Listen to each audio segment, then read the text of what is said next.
नमस्कार। आज बात उस बड़ी कूटनीतिक हलचल की जिसने एक बार फिर दुनिया का ध्यान मध्य पूर्व और अमेरिका और दक्षिण एशिया की राजनीति की तरफ खींच दिया है। इस्लामाबाद में प्रस्तावित बैठक पर अब संकट के बादल मंडराते दिखाई दे रहे हैं और वजह है जिनेवा में संभावित नई बैठक को लेकर चर्चा अब तेज होती जा रही है और इसी बीच एक बेहद दिलचस्प घटनाक्रम भी सामने आया है। नमस्कार, आप देख रहे हैं न्यूज़ 18 का डिजिटल प्लेटफॉर्म और मैं हूं आपके साथ जागृति खंतवाल। देखिए, अमेरिकी राष्ट्रपति डोनाल्ड ट्रंप ने न्यूयॉर्क पोस्ट के एक पत्रकार को पाकिस्तान जाने से मना कर दिया है। ट्रंप ने यह साफ कहा कि अभी इस्लामाबाद मत जाओ क्योंकि अभी कुछ भी तय नहीं है और यही सवाल अब सिर्फ बैठक का नहीं है बल्कि सवाल ये है कि आखिर ऐसा क्या बदल गया कि इस्लामाबाद की जगह जिनेवा का नाम तेजी से सामने आने लगा। सवाल ये कि क्या अमेरिका और ईरान के बीच समझौता वास्तव में अंतिम चरण में पहुंच चुका है और वो कौन से 3 बड़े मुद्दे हैं जिन पर दोनों पक्ष सहमत बताए जा रहे हैं। आइए पूरा घटनाक्रम विस्तार से समझते हैं। सबसे पहले बात उस संभावित समझौते की जिसकी चर्चा इस समय अंतर्राष्ट्रीय कूटनीति के केंद्र में है। रिपोर्ट्स के मुताबिक ईरान और अमेरिका के बीच 3 अहम बिंदुओं पर सहमति बन चुकी है और यही वजह है कि अब दोनों देश एक पेज के समझौता प्रस्ताव को अंतिम रूप देने की तैयारी में हैं। बताया यह जा रहा है कि ईरान से अंतिम जवाब आने के बाद दोनों देशों के प्रतिनिधिमंडल आमने सामने की बैठक करेंगे। लेकिन सबसे बड़ा बदलाव ये है कि बैठक अब इस्लामाबाद में नहीं बल्कि जिनेवा में हो सकती है और इसके 2 बड़े संकेत सामने आए हैं। पहला संकेत एक्सियोस की रिपोर्ट से मिला है, जिस रिपोर्ट में कहा गया कि बैठक का स्थान अभी तय नहीं हुआ लेकिन जिनेवा को लेकर गंभीर चर्चा चल रही है। जिनेवा का नाम यूं ही महत्वपूर्ण नहीं माना जाता। दुनिया में शांति वार्ताओं और अंतर्राष्ट्रीय समझौतों के इतिहास में जिनेवा की खास पहचान रही है।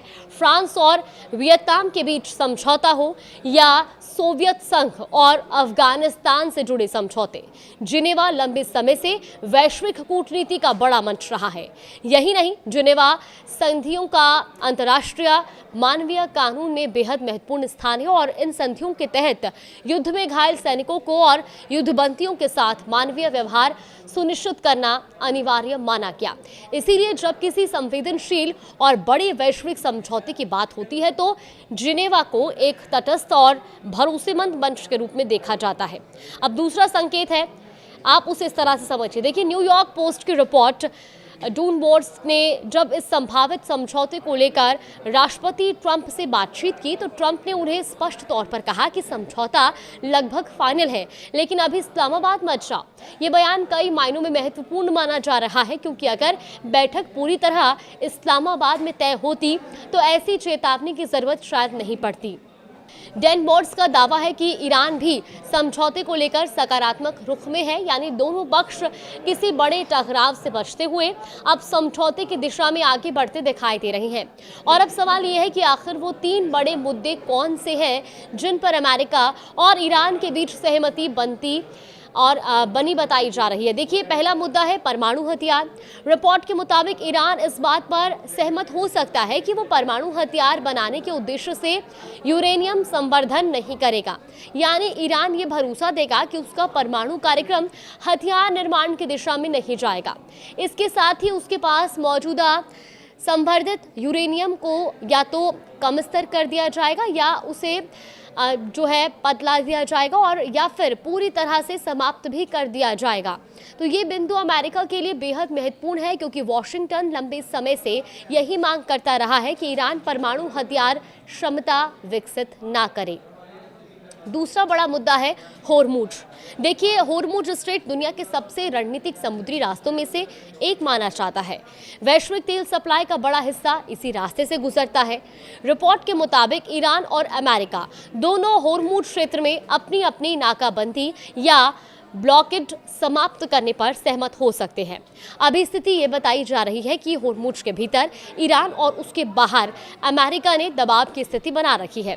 अगर ये सहमति लागू होती है तो इसका असर सिर्फ क्षेत्रीय राजनीति पर नहीं बल्कि वैश्विक तेल बाजार और अंतर्राष्ट्रीय व्यापार पर भी पड़ सकता है।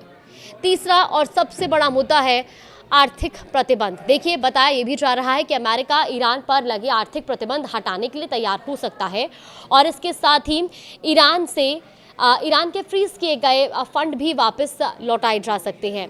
रिपोर्ट्स के अनुसार इस पूरी प्रक्रिया से ईरान को 150 अरब डॉलर से ज्यादा राशि मिलने की उम्मीद है और यही वजह है कि तेहरान इस समझौते को अपनी आर्थिक स्थिति सुधारने के बड़े अवसर के रूप में देख रहा है। अब यहाँ एक और महत्वपूर्ण सवाल उठता है कि अगर समझौता इतना आगे बढ़ चुका है तो फिर इस्लामाबाद पर संकट क्यों? दरअसल इसके पीछे कई रणनीतिक कारण माने जा रहे हैं। पहला कारण सुरक्षा और तटस्थता का है। जिनेवा को हमेशा से एक न्यूट्रल डिप्लोमेटिक स्पेस माना जाता है, जबकि इस्लामाबाद क्षेत्रीय शक्ति संतुलन और सुरक्षा चुनौतियों के कारण अधिक संवेदनशील माना जा सकता है। और दूसरा कारण यह भी हो सकता है कि ईरान शुरुआत से ही जिनेवा मॉडल को प्राथमिकता देता रहा है। जंग से पहले भी प्रस्तावित बातचीत जिनेवा में ही होनी थी, लेकिन उससे पहले अमेरिका ने ईरान पर हमला कर दिया और बातचीत आगे नहीं बढ़ सकी। अब जब दोनों पक्ष दोबारा बातचीत की मेज पर लौटते दिखाई दे रहे हैं तो ईरान शायद उसी पुराने ढांचे को फिर से सक्रिय करना चाहता है। फिलहाल पूरी दुनिया की नजर इस बात पर टिकी है कि ईरान अंतिम जवाब कब देता है और बैठक आखिरकार कहां होती है, इस्लामाबाद या जिनेवा। लेकिन इतना साफ है कि अगर ये समझौता होता है तो इसका असर साफ तौर पर सिर्फ अमेरिका और ईरान तक सीमित नहीं रहेगा। इसका प्रभाव मध्य पूर्व की राजनीति, वैश्विक तेल बाजार, अंतर्राष्ट्रीय सुरक्षा और एशिया की कूटनीतिक स्थिति तक महसूस किया जाएगा।